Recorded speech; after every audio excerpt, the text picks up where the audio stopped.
While various countries have holidays to celebrate the changing seasons and being thankful for the fall harvest, the Thanksgiving holiday is often associated with Canada and America.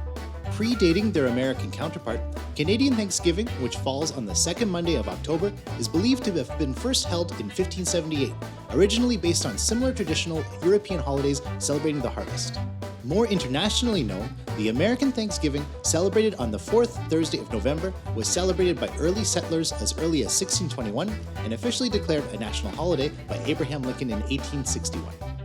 Whether turkey was served during those original Thanksgiving festivities is unknown. Published journals from that era make reference to hunting for wild turkey and eating wild fowl, which may have been referring to turkey.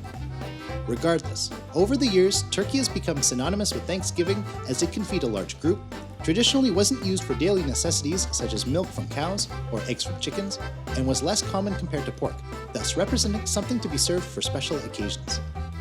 Celebrate the Thanksgiving holiday by having fun making this origami turkey. If you would like to use the template seen in today's video, feel free to download it using the link in the description below.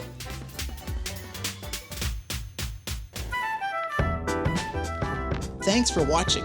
If you enjoyed the video, like, subscribe, and we'll see you in the next one.